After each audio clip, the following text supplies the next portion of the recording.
ముఖ్యంగా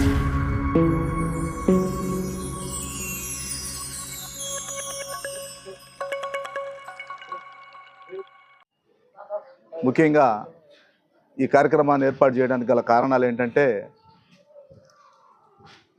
గత 10వ తారీఖు జరిగినటువంటి తాగేటివారిపాలెంలో జరిగినటువంటి చిన్న ఘటన వాళ్ళ ఊర్లో వాళ్ళ కుటుంబ బంధుత్వాల మధ్య జరిగినటువంటి ఈ యొక్క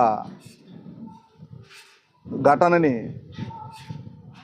వైఎస్ఆర్సీపీకి ఎట్లా పుయ్యాలి, వైఎస్ఆర్సీపీ మీద ఏ విధంగా అభాండాలు వేయాలనే ఉద్దేశంతో ఒక పెద్ద స్కెచ్ చేసి నిన్న ఓన్లీ టీడీపీలో ఉన్నటువంటి ఎస్సీ నాయకులందరినీ కూడా ఒక దగ్గర కూర్చోబెట్టి మాట్లాడిన తీరు చూస్తుంటే చాలా హాస్యాస్పదంగా ఉంది.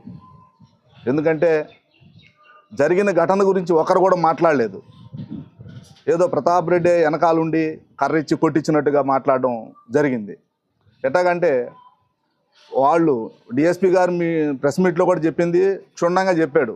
ఆ మేకలు పాలికి తీసుకొని అవి సాకిన తర్వాత వాటి పుట్టిన పిల్లలు మేము తీసుకుంటాం, మీకు తల్లులు ఇస్తాం, పిల్లల్లో చెరిసాగం తీసుకుందాం అనేది ఆ ఒప్పందాలు జరిగినాయి. ఆ ఒప్పందాలన్నీ కూడా ఎక్కడ వీళ్ళు ఏం మాట్లాడకుండా నిన్న జరిగినటువంటి ఆ ప్రెస్ మీట్లో చూస్తుంటే ఒక్కరు కూడా కనీసం జరిగినటువంటి ఆ దాడి గురించి కానీ వాళ్ళ పేర్ల గురించి కానీ ఒక్కరు కూడా ప్రస్తావించలేదు. ఎందుకు జరిగింది, ఎక్కడ జరిగింది ఏందని కూడా ఒక్కరు కూడా చెప్పలేదు. ఇప్పుడు మధు అనే వ్యక్తి మా పార్టీలో ఉండొచ్చు, ఉన్నంత మాత్రాన వాళ్ళు ఒకే కుటుంబం, ఒకే దగ్గర ఉన్నటువంటి కుటుంబం, ఒకే చిన్నాయన పెద్దనాయన పిల్లలు, వాళ్ళు బంధువులు. వాళ్ళ కుటుంబంలో జరిగినటువంటి చిన్న గొడవని అంటే వైసీపీలో ఉన్నోళ్ళు అయితే సర్దుకుపోవాలా, టీడీపీలో ఉన్నోళ్ళు అయితే కొట్టాలా అనేది కాకుండా వాళ్ళు కొట్టుకున్నది తీరు వేరు, జరిగిన ఘటన వేరు. దాన్ని ఆ కుటుంబానికి ఆపాదించకుండా వైసీపీ పార్టీకి ఆపాదించడం ఎంత సమంజసమో నిన్న పత్రికా విలేకరుల సమావేశంలో కూర్చున్నటువంటి ఆ నాయకులకే తెలియాలి. సొంత పార్టీలో ఉన్నటువంటి హర్ష నెత్తి నోరు పెట్టుకొని కొట్టుకుంటా ఉన్నాడు, నాకు అన్యాయం జరుగుతుంది, నాకు అన్యాయం జరుగుతుంది, నన్ను ఎవరైనా కాపాడండి అని. టీడీపీ పార్టీలు కాపాడేవాడే లేడు. వాళ్ళ అక్కడ ఉన్నటువంటి ఎస్సీలకి రక్షణ లేదు. ఆ ఎస్సీ నాయకుడు టీడీపీలో ఉన్నటువంటి మన గవర్నమెంట్లో అతను మనల్ని అట్టా ఆరోపించాడు.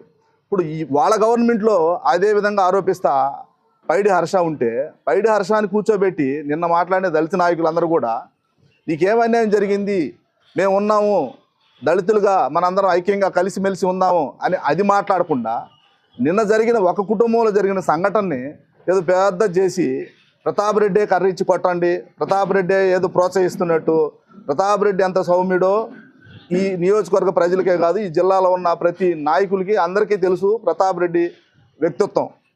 ప్రతాప్ రెడ్డి ఇంట్లోకి ఈరోజు అందరం కూడా స్వేచ్ఛగా ఆయన బెడ్రూమ్లోకి పోయి కూర్చొని ఆయన భోజనం చేస్తుంటే ఆయన టేబుల్ చుట్టూ కూర్చొని తినే పరిస్థితి ఇక్కడ ఎస్సీ ఎస్టీలకి కూడా అన్ని కులాలకి ఇక్కడ ఎస్సీ ఎస్టీలని పక్షపాతంగా చూడడం, వేరే కులాన్ని దూరంగా పెట్టడం, దగ్గర తీసుకోవడం అనేది ఏమి లేదు. ఆయన ఎవరైనా కలిసిమెలిసి అందరినీ ఎంతో సరదాగా అన్న అంటూ చిన్న పిల్లలను కూడా అన్న అంట సరదాగా పలకరించే వ్యక్తి ప్రతాప్ రెడ్డి అయితే ఎస్సీని ఏదో టార్గెట్ చేసి కొట్టిస్తున్నాడు, ప్రతాప్ రెడ్డి టార్గెట్ చేసి ఎస్సీల మీద దాడులు చేయిస్తున్నాడని మాట్లాడడం నిన్న అది చూస్తే చాలా విచిత్రంగా ఉంది.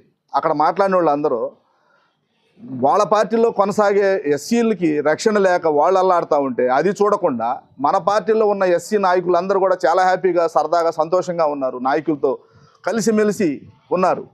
ఈ జరిగిన సంఘటనే ప్రతాప్ రెడ్డికి ఏ విధంగా రుద్దాలి అనేది ప్లాన్ చేసుకొని జరిగింది 10వ తారీఖు జరిగిన ఘటన 18వ తారీఖు చనిపోతే ఆ చనిపోయిన వ్యక్తి కుటుంబానికి ఏ విధంగా మేలు చేద్దాం, చనిపోయిన కుటుంబానికి ఏ విధంగా మనం ఆదుకుందాం అనేది లేకుండా అది అక్కడ పక్కన పెట్టేసి ఇమీడియట్గా ప్రతాప్ రెడ్డిని దీనికి ఎలా తీసుకురావాలి, ప్రతాప్ రెడ్డి దగ్గర ఉన్న వాళ్ళందరి మీద ఏ విధంగా బురద చల్లాలని చూస్తున్నారే తప్ప ఆ కుటుంబానికి జరిగిన అన్యాయాన్ని, ఆ కుటుంబానికి జరిగినటువంటి ఇబ్బందిని ఎవరు గుర్తించకుండా మన పార్టీ తరఫున మనం ఏం చేద్దాం. ఆ అబ్బాయి వాళ్ళ ఇద్దరి మధ్య జరిగిన కాన్వర్సేషన్ ఎవరికి తెలియదు, ఎందుకు జరిగింది ఏందనేది మీరు చూసుకొని మాట్లాడుకోవాలి. ఈ అబ్బాయి ఈ పార్టీలో కొనసాగినంత మాత్రాన మధు అనే అబ్బాయి మాజీ సర్పంచ్, టీడీపీ ఒకప్పుడు టీడీపీ ఈ పార్టీలోకి వచ్చాడు, ఇక్కడే బీదా మస్తానరావు గారితో వచ్చారు, ఇక్కడే ఉన్నాడు. ఉన్నంత మాత్రాన హత్య చేయమని ఇక్కడ ఉన్న వాళ్ళు ఎవరు ప్రేరేపించరు. ఆయన హత్య రాజకీయాలు ఉన్నటువంటి హత్య నేర చరిత్ర ఉన్నటువంటి వ్యక్తి కూడా కాదు. కానీ ఆడ జరిగిన విషయం ఎవరికి ఏమి తెలీదు. ఏదో జరిగిపోయింది కాబట్టి ఇప్పుడు ఆ విషయం జరిగింది. మధుని పోలీసులు అరెస్ట్ చేశారు, లోపల పంపించారు. దానికి ప్రతాప్ రెడ్డికి ఏం సంబంధం? ఆ మాత్రం చిన్న లాజిక్ కూడా తెలియకుండా ప్రతాప్ రెడ్డే చేయించాడు, ప్రతాప్ రెడ్డి ఎట్లాంటి వాళ్ళు పెంచి పోషిస్తున్నాడు, ప్రతాప్ రెడ్డి జీతాలు ఇచ్చి జనాల మీదకి తరుగుతున్నాడు, ఇట్లా వివేకం లేకుండా ఆలోచన లేకుండా మాట్లాడే నాయకులు ఒక్కసారి అర్థం చేసుకోండి. మీ టీడీపీ పార్టీలో ఉన్న వాళ్ళకి దళితులకి ఎటువంటి రక్షణ ఉంది, దళితులకి ఎటువంటి గౌరవం ఉంది? ఒక్కసారి మీ గుండెల మీద చేసుకుని ఆలోచించండి. వైసీపీ పార్టీలో ఉన్న దళిత నాయకులందరూ కూడా చాలా సంతోషంగా ప్రతాప్ రెడ్డి గారితో కలిసిమెలిసి పనిచేస్తున్నాం, కలిసిమెలిసి ఉన్నాం. ప్రతాప్ రెడ్డి దగ్గర అందరం కూడా ఈసారి ఎలక్షన్ చేయడానికి సంసిద్ధంగా ఒక పెద్ద సైన్యంలాగా ఒక టీం తయారయ్యి ఎలక్షన్ చేయడానికి సిద్ధంగా ఉన్నాం. మాకు ఇక్కడ ఎటువంటి అవమానాలు లేవు, ఎటువంటి ఇబ్బందులు లేవు. ప్రతాప్ రెడ్డి ఊర్ల మీదకి వెళ్ళి దళితుల మీదో లేకుండా ఇంకొకళ్ళ మీద మీరు తిరగబడండి, కొట్లాటకు పోండి, హత్యలు చేయండి అనే ఆ సంస్కృతి ఇక్కడ లేదు. మీరు దయచేసి మీకున్న ఆ సంస్కృతిని ఇతరులకు కూడా ఉందేమో అని మీరు ఆలోచిస్తున్నారేమో, అది మానుకోండి. ఇక్కడ వైసీపీ నుంచి వచ్చిన వాళ్ళే అక్కడ పెత్తనం చేస్తున్నారు.